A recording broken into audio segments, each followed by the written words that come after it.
বাংলা। জয় বাংলা। জয় বাংলা। জয় বঙ্গবন্ধু। জয় বঙ্গবন্ধু। জয় শেখ হাসিনা। জয় Sheikh Hasina. Super.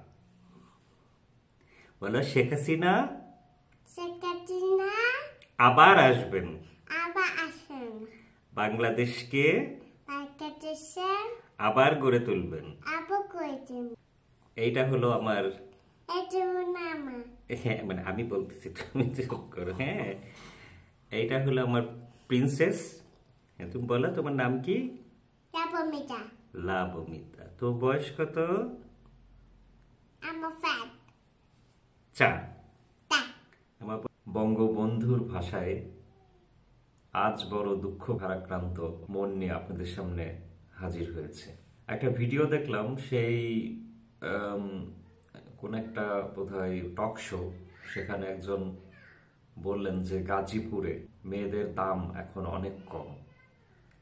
এই যে যেসব নারী শ্রমিক গার্মেন্টসে চাকরি করতেন, বিভিন্ন পোশাক শিল্প কারখানায় চাকরি করতেন, সেসব শিল্প কলকারখানা বন্ধের মুখে বা বন্ধ হয়ে গেছে, এবং যেহেতু তাদের কোনো কাজ নাই, তো তারা আসলে নিজেদের দেহ বিক্রি করা ছাড়া আর কোনো কিছুই করার পথ দেখতে পাচ্ছেন না। তো যাই হোক, আজকে আপনারা শিরোনামটা দেখেই বুঝতেছেন যে আমার মূল বিষয় কোনটা। দেখেন ভাই, যারা আওয়ামী লীগ করে, যারা ছাত্রলীগ করেন, এদেরকে আপনি নিঃশেষ করতে পারবেন না, এদেরকে আপনি ধ্বংস করতে পারবেন না, কোনোভাবেই সম্ভব না। তার একটা উদাহরণ বলি। আমি কখনো ফিল্ড পর্যায়ে আওয়ামী লীগ করি নাই, কখনো ছাত্রলীগের মিছিলে যাই নাই, তবুও এই দুইটা সংগঠন আমার হৃদয়ে কিভাবে বাস করে। কারণ হলো, বাংলাদেশের ইতিহাস যদি ঘাটাঘাটি করেন, যারা পড়ালেখা করেন, তারা দেখবেন যে একমাত্র আওয়ামী লীগ ছাড়া বাকি সব রাজনৈতিক দলগুলি মিথ্যার উপরে প্রতিষ্ঠিত।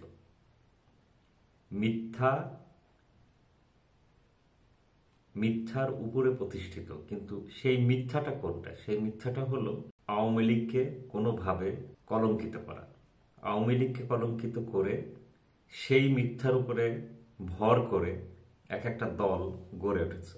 সুতরাং এই একটা দলকে আপনি শুধু মিথ্যা কথা বলে, বিভিন্ন ধরনের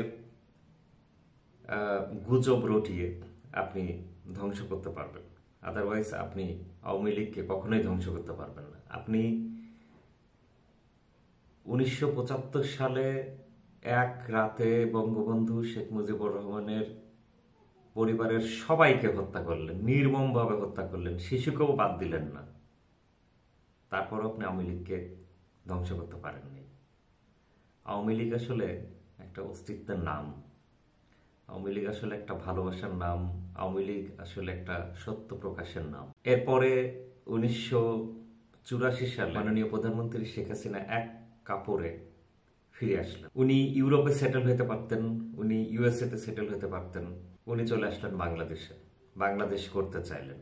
তাকেও হত্যা করার চেষ্টা করা হইল, কারণ তাকে হত্যা করা মানেই হইল আওয়ামী লীগকে হত্যা করা, ছাত্রলীগের মেরুদণ্ড ভেঙে দেয়া। বহুবার হত্যার চেষ্টা করা হয়েছে। তার সভামঞ্চের নিচে 70 কেজি বোমা পুঁতে রাখা হয়েছে। তাকে 21শে আগস্টে মুহুর্মুহু গ্রেনেড বর্ষণের মাধ্যমে হত্যার চেষ্টা করা হয়েছে, পারেন। শেখ হাসিনা আবার বেঁচে গেছে। এরপরে তাকে আবার 5ই আগস্ট মিথ্যা কথা বলে, গুজব রটিয়ে, ধ্বংসযজ্ঞ চালিয়ে আবারও তাকে বিতাড়িত করা, অপমান করা হলো, দেশের বাইরে চলে যেতে বাধ্য করা। আপনার হয়তো মনে হতে পারে যে আওয়ামী লীগ শেষ, ছাত্রলীগ শেষ। একটা উদাহরণ বলি। 5ই আগস্ট থেকে মনটা ভীষণ খারাপ। কেন মনে হয় যে শেখ হাসিনা আসলেই বাংলাদেশের সূর্য আবার? আসলেই তো তাই। আমি যা যা প্রেডিকশন দিয়েছি তার সবগুলাই এক এক করে সত্য প্রমাণিত। দেশের কলকারখানাগুলো টোটালি ধ্বংসের, বড় বড় স্থাপনাগুলো যে এখনো ধ্বংস হয় নাই, এতেই আমি অবাক। যে কোনো মুহূর্তে এরও একটা দুঃসংবাদ আসতে পারে। দেখেন, শুধুমাত্র রাজনৈতিক কারণে, শুধুমাত্র শেখ হাসিনার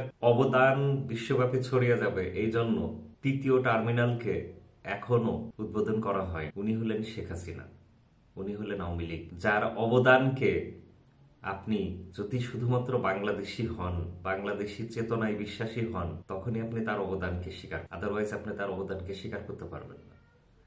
আমার সাথে যখন আমার বন্ধু বান্ধব জুনিয়রদের তর্ক হতো, আমি শুধু তাদেরকে একটা কথা বলতাম, শেখ হাসিনার অনেক দোষ, 5টা ভালো গুণ বলবি, আগে 5টা ভালো গুণ বলবি, তারপরে আমি শেখ হাসিনার 10টা খারাপ গুণ শুনব। আওয়ামী লীগ এত পুরাতন একটা সংগঠন, এত বৃহৎ একটা দল, সেই দলে 2-1টা টিউমার থাকবে না, ক্যান্সার থাকবে না, সেই দলে 2-1টা সার্জিস আলম থাকবে না, এইটা বিশ্বাস করা যায় না। তবে ওদেরকে উদাহরণস্বরূপ ধরে আপনি যদি আওয়ামী লীগকে নিশ্চিহ্ন করে ফেলতে চান, তাহলে পরিণামটা হবে গাজীপুরে ওই পোশাক শিল্পকর্মীদের মতো, আপনাদের দাম থাকবে না। আপনারা তখন বলবেন যে প্লিজ তোমরা আমাকে পারলে ফ্রি নিয়ে যাও, তবু 2টা খাবার। একটা তলাবিহীন ঝুড়ির মতো দেশ থেকে সব থেকে উদীয়মান, সব থেকে অর্থনৈতিকভাবে এগোতে থাকা একটা দেশ হিসাবে মাননীয় প্রধানমন্ত্রী শেখ হাসিনাই বাংলাদেশকে তুলে এনেছে। এটাই হলো আওয়ামী লীগ, এটাই হলো আমাদের আবেগের কথা, এবং এই অনুভূতিকে কোনোভাবেই, হ্যাঁ, এই অনুভূতিকে কোনোভাবেই ধ্বংস করা আসলে সম্ভব না। আপনারা যত ভয়েই থাকেন, যত চেষ্টাই করেন, আসলে আওয়ামী লীগকে ধ্বংস করা কোনোভাবেই সম্ভব না, শেখ হাসিনাকেও ধ্বংস করা কোনোভাবেই সম্ভব না। উনি আবারও আসবেন, কিন্তু মাঝখানে যা ক্ষতি হবার হয়ে যাবে।